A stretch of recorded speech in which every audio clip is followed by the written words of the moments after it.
But the Japanese will have a meeting with him. He will not receive you in his office. He will meet you in a coffee shop. First of all is that he's going to watch you to see how you keep time. Another thing, we Nigerians are bankrupt about it. When I got this invitation, they said it's 9 o'clock. I make sure that I am here at least 10 minutes before 9. A Japanese will stay around coffee shop. When it is exactly that time, he makes like this.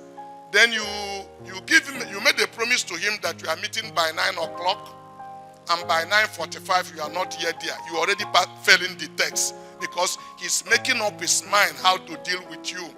That your promise is inshallah, just as God wanted, or God has to be blamed, but you put the blame on some other thing. These are prerequisites. People sometimes observe you, the things you do, how you keep your promise from the time you say you will come, not even money, make a whole lot of difference. When people know they can take your word for it, there's no limit to where they can trust you. Today, I work with all these world-class brand name on open account. BMW ship me cars without any payment from me. Ford Motor, 200 years old company, does that. Jaguar Land Rover. In fact, all our principal around the world, we don't, the least credit we accept is 45 days from the date of payment. But we stretch it to some product to 270 days payment terms. Some of them 80 days payment terms. A Japanese was asked question during the person that wrote my book, Ambassador Odon, said, how do I meet up with payment? He told him, because Chari's payment arrive like Shinkansen. Shinkansen is a Japanese express train that they tell you is going to come by 9 o'clock. 5 minutes to 9, you won't see it. 2 minutes to 9, you won't see it. Exactly 9 o'clock, you see the train. It never missed 1 minute. It will arrive exactly on time. When you build this situation, this is why every business person or banker want to lend you money, because they want to grow their business through your business. But they cannot lend you money if they don't think they can take your word for it. They need to give you money if they see you already doing something they can feel and touch, and they know each time you made a promise with them that that thing you said is as good as they can go home and sleep. So I grew up dreaming that I want to do business, and God helped me that I will not find any good business I will do. Let it be that I will not have money. You know, this ambition is like saying you want to be self-sufficient. You want to be like God. A man who has no financial need, what more does he need? And today, by the grace of God, I've not found any business we want to do, and we didn't find cash to do it. So you need to be clear in your mind, what do you really want to achieve, and work towards them. You don't get them by wishing so or thinking so. You pay for it. Building to the scale is climbing to something high that is difficult to attain. Your vision must be clear, and you must tax yourself by the commitment you make to achieve the goals you want to achieve. You require 3 things to succeed in life. Vision, which I have explained. Clear vision. You must see it before anybody see it. There is only one believer for a vision. It's not you and your wife seeing it at the same time. And sometimes, if people don't say you are crazy, the vision is not correct vision. Second is faith, to believe in your vision. And third is courage. Courage is not an absence of fear, but ability to act in the face of danger. You must be courageous to take risk, calculated risk, not baseless risk. But you can't. It was a risk for me to leave the norm, having a warehouse in Ajegule and buying a Mercedes car, and everybody will say I have arrived. It was a risk for me to bring experts to come in and start telling me, "Oga, you are wrong. This will not happen."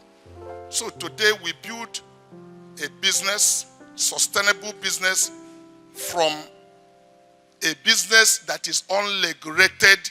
We created a campaign where meaningful people can leave their work at bank and join us. Today, I have an executive director that worked in a bank for 12 years working with me. I have a general manager of a bank. We today can get people to leave Lafarge and join Coscharis because we've been able to build a decent business where people can make a proper livelihood. And I can assure you it is possible for every one of you. You are on the right track, but just understand that you require determination. It's not going to be easy. I'm telling you a story like this. It looks like once you just start, you will reach there overnight. There was a time I was tempted like throwing in towel. But my vision, I saw something and you're never going to stop. That vision is what is going to drive you. You're never going to stop until you get to where you plan to. Life is about, you can't grow without making mistakes. If you ever get worried about doing things wrong, you will never be productive in life. We have to fall several times before we climb up. One of the major mistakes I've made, serious major mistake I made, was in 2011. I was in my office and a young man from my village called me and said he wants me to please come to see what he's doing. And I tried to ask him why. He convinced me to come. I like to inspire people. So I went. And when I went with my wife. And I was fascinated about the things he was doing. And he told me his story. To cut it short, I took his word for it without having a second check, and availed him about over $200 million. And he screwed me. And this money was money I took from bank. I actually asked bank to lend him that money. So it was a difficult situation. I've never believed. I used to proud myself and beat my chest and said, if anybody succeed to dupe me, I will congratulate the person. Because even my mother, when she says something to me, I try to investigate and make sure that whether what she's telling me is from her heart or somebody had told her something to tell me. So 21 billion naira crystallized in my account, yielding interest of 300 million every month. It's like a man breathing to death. If you don't stop that breath, you can die. It's the most difficult challenge I've ever met in my life, but if you also want to know, it's the best test I've ever met in my life. And I will explain it in a short word. You never know who you are until you see what you can do. And you can only know who you are if you do something that you know nobody will find out you do otherwise, but you do the correct thing. I didn't sign any paper in the bank when that money was given, and it crystallized. All my board members said, forget it. We will not, ruin Coscharis because of this. After all, the LC was not open in Coscharis' name. We didn't sign any paper. This has nothing to do with us. The bank gave the money, they should carry their responsibility. The guy who we gave the money is willing to buy, and we finished the board meeting, everybody left. But I asked myself another strong question. Did the bank give this guy money because of his merit, or do they give him money because of me? And the answer was clear, obvious. They gave him money because of me. And all my life I preached integrity, and I was subjected to this test. I called the managing director of the bank. I said, send me that paper. And he sent me the paper, and I signed it. It's wrong for you to build a business that is over-leveraged, because that's an average problem young people, especially people from my area, have. We overtrade. Many of us don't set out to go and cheat people, but you overstretch yourself. when you are in a hurry to grow, you take short-term fund and invest them into long-term project. It won't be long. You will start struggling. You are not meeting up your obligation. At that point, nobody wants to lend you money. If you really want to know the secret, let bank know you don't need their money. Let them pursue you to lend you their money. If anybody you tell you need this thing so much, is careful to give it to you. So when you are already over leveraged, that's the time nobody wants to. People feel that you're already in a big hole, that dragging you out, they may also get sunk, and they leave you alone on your own. So I advocate